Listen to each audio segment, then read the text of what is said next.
আসসালামু আলাইকুম।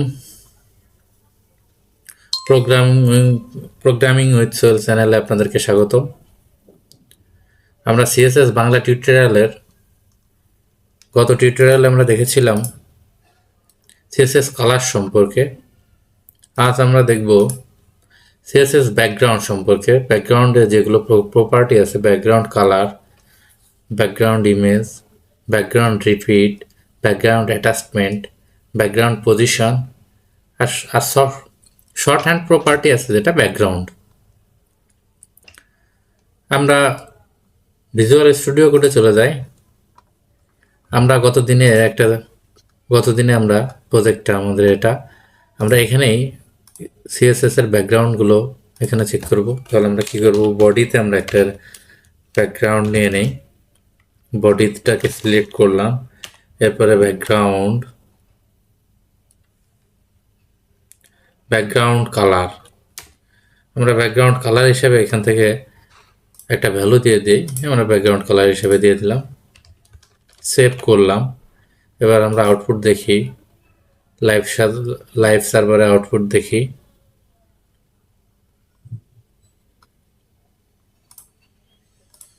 লাইভ সার্ভারে আউটপুট সবসময় আমাদের HTML ফাইল থেকে কিন্তু দেখতে হবে। আমি যেমন CSS থেকে দেখার চেষ্টা করতেছিলাম, দুঃখিত। ওপেন উইথ লাইভ সার্ভার আমরা যদি দিই, ব্যাকগ্রাউন্ড কালার কিন্তু আমাদের চলে আসছে। আমরা যে ব্যাকগ্রাউন্ড কালারটা দিয়েছিলাম, এখানে যে ব্যাকগ্রাউন্ড কালারটা আমরা সিলেক্ট করছিলাম, সেই ব্যাকগ্রাউন্ড কালার চলে আসছে। আমরা ব্যাকগ্রাউন্ড কালারটা একটু চেঞ্জ করে দেখি এবং সেভ করি এবং আবারও আমরা এখানে দেখি। দুঃখিত, ফাইল সম্ভবত সেভ হয়নি।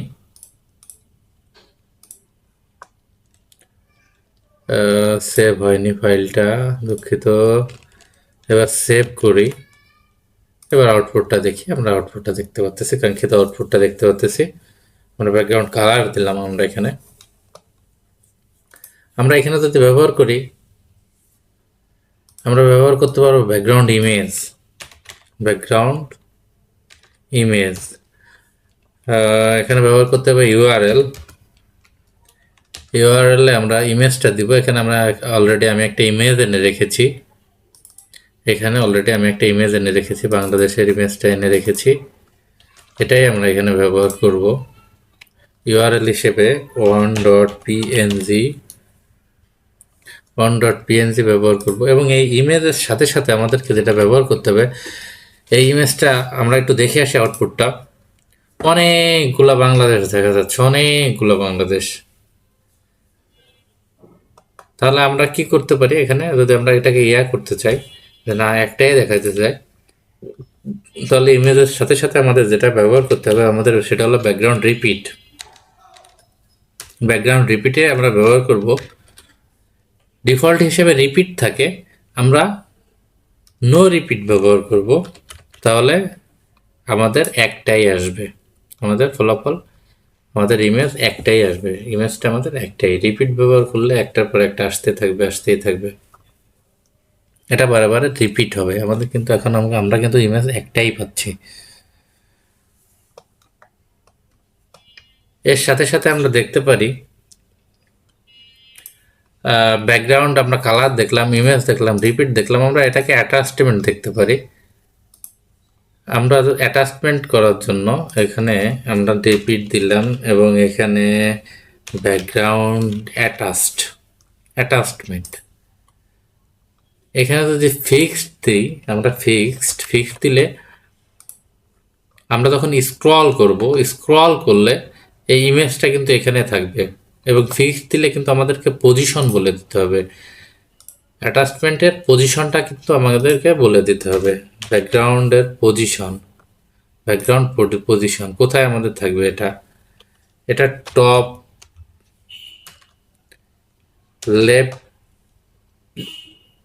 লেফটের টপে থাকবে, টপ। আমরা কিন্তু ব্যাকগ্রাউন্ডের পজিশনটা বলে দিতে পারবো টপ।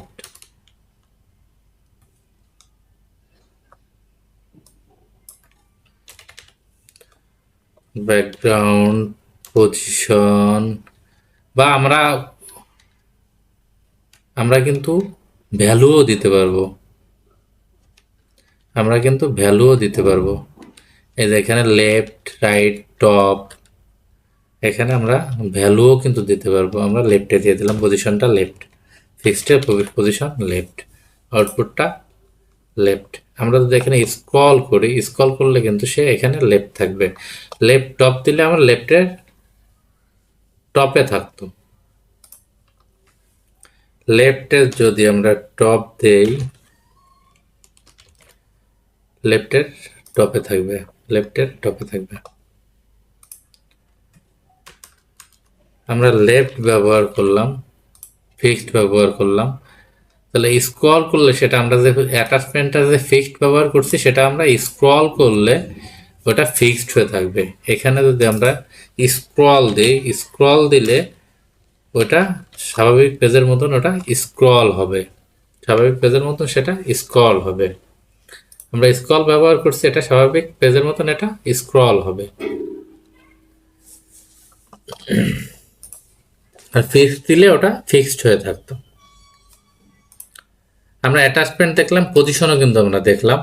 এবার আমরা শর্ট হ্যান্ড প্রপার্টি, যেটা ব্যাকগ্রাউন্ডের শর্ট হ্যান্ড প্রপার্টি, আমরা শর্ট হ্যান্ড প্রপার্টিটা দেখব। ব্যাকগ্রাউন্ডের শর্ট হ্যান্ড প্রপার্টিটা আসলে কি? আমরা এটা এত কিছু এভাবে ব্যবহার না করে আমরা শর্ট হ্যান্ডে আমরা এখানে ব্যবহার করতে পারতাম ব্যাকগ্রাউন্ড। এখন এখানে আমরা ব্যবহার করতে পারি কালার। সে এক্সাম্পল হিসেবে আমরা এটা নিলাম। এখানে আমরা ব্যবহার করতে পারি ইউআরএল। ইউআরএল হিসেবে আমরা এখানে 1.png দিতে পারি। আমরা এখানে বলে দিতে পারি পজিশন কোথায়, টপে। আমরা বলে দিতে পারি এটা স্ক্রল। আমরা সবকটা কিন্তু একবারে ভ্যালুটা আমরা ব্যবহার করলাম, আমাদের কিন্তু সেম আউটপুট আসবে। আমরা এখানে নো রিপিট ব্যবহার করিনি, যার জন্য বারে বারে এটা রিপিট হচ্ছে। আমরা এখানে ব্যবহার করি নো রিপিট। নো রিপিট, আমরা এখানে নো রিপিট ব্যবহার করি, তাহলে এটা রিপিট হবে না, এখানে রিপিট হবে না। আমরা টপ ব্যবহার করছি, টপে আছে এবং এটা কোনো রিপিট হচ্ছে না।